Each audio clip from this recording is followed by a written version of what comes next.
So today I wanted to bring on Gordon. Gordon, what's up? Thanks for taking the time to do a quick video here. By the way, ask Gordon about his book on Bitcoin. I'm sure he'd love to tell you about it.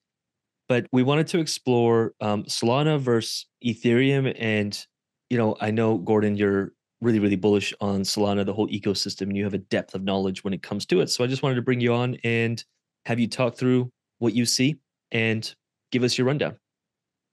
Yeah, for sure. Thank you, Lucas. Yeah, I mean, as you said, I think we're seeing a huge amount of growth with the Solana ecosystem in general over the past couple of years. And the chart that we're showing here is actually Solana versus Ethereum. And the main point that I wanted to make here is you can just see the outperformance of Solana versus Ethereum from a price standpoint over the past 18 months or so as we go back to the beginning or close to the beginning of 2023.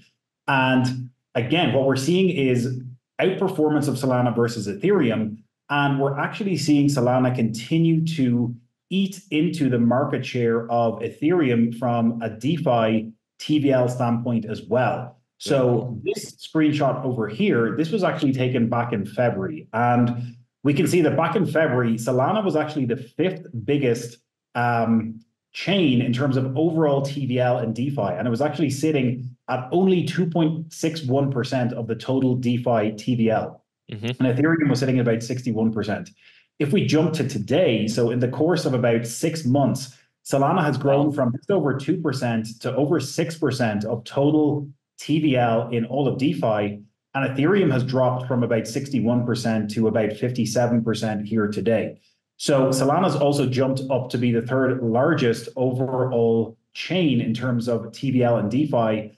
And, we're seeing more and more opportunities for liquidity provision and earning yields within the Solana ecosystem as a result. And as we continue to move through the bull cycle, I don't see this slowing down just yet in terms of Solana's dominance versus Ethereum. And when we look at the on-chain metrics, it's also super interesting. So this is the Artemis terminal. You can jump over here and take a look yourself.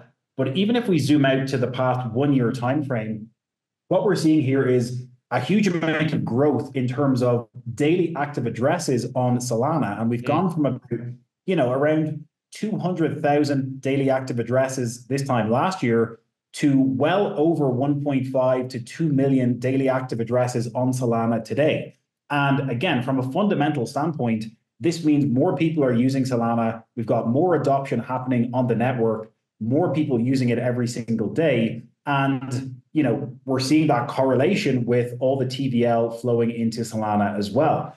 And again, if we zoom in a little bit closer to this kind of 1 month time frame, we can also begin to compare some of the DEX trading volume. And we can see here that Solana is even outpacing Ethereum on certain days when it comes to the total amount of volume going through decentralized exchanges on Solana versus Ethereum. And yes, obviously we do have other layer twos that are in the mix here in the Ethereum ecosystem, but Solana is going pound for pound with Ethereum across a number of different metrics. And even in terms of revenue, it's a bit difficult to see. So we can go to the 7-day chart and look at the past 7 days.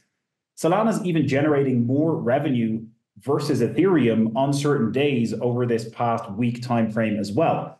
And, remembering the bigger picture here, Solana is currently only trading at about 20% of Ethereum's market cap. So the fact that it's going pound for pound on certain metrics here, tells me that it's quite undervalued versus Ethereum. Even, when we look at this growth and outperformance of the price of Solana over the past year, I do think it has the ability to continue to outperform Ethereum on a percentage basis, as we move through the bull cycle.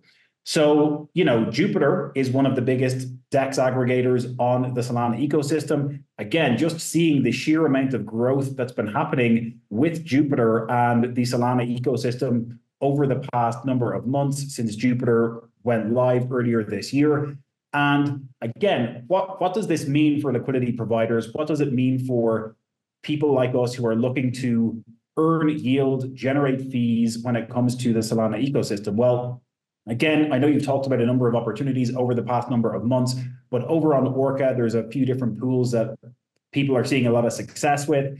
Sol USDC on Orca continues to be an extremely consistent pool for people to earn yield day over day, week over week. You can see here with about a 20% wide range on the 0.04% fee tier, that's giving us about 0.3% per day in yield, which, yeah, as you know, when we zoom out and when we compound this over the course of a month, you're looking at close to 10% per month with a pretty decent range in a very, very consistent pool. And this has been super consistent for 6 to 8 months. This yield has been around this 0.3% per day mark. So again, a very consistent option for earning consistent yield over a long time period. And then over on Jupiter as well, over on Radium as well, a number of different pools we've seen doing pretty well. Sol USDT in particular, a number of fast track clients have been looking and deploying into this pool in recent weeks as well. And again, with a range, maybe somewhere in the region of 145 to 175, a pretty decent range, but zooming out, giving us somewhere, in the 19 to 25% range over a 1 month period. So crazy. I'm bullish on Solana. Lots of exciting stuff going on, especially when we look at what's actually happening on chain. This is what really gets me excited because we can see the adoption, we can see people using it in real time. And lots of clients deploying into Solana pools and getting consistent yields as a result. And I love these like data-driven decisions. Is most people, and maybe someone who's watching this, maybe you can just be honest with yourself, is would you go through this process to make decisions to maybe deploy on, let's just say Solana here, or would you just look at some charts, look at some all-time highs, think, hey, this is cool, these are cool yields, and then deploy? Because if you can do this, like the thought process that Gordon took us through, you can kind of replicate this on any asset or any chain you're looking at. But like everything you told me, it's almost like there's an opportunity cost to just being in Ethereum. It's like, not that Ethereum is bad, not that it's not, I'm bullish on Ethereum, but Ethereum's market cap is so high, and how much higher can it go? Probably a lot, but how much more could Solana go compared to Ethereum? And when you look at the on-chain data and you even just think through the process, that totally makes sense to me.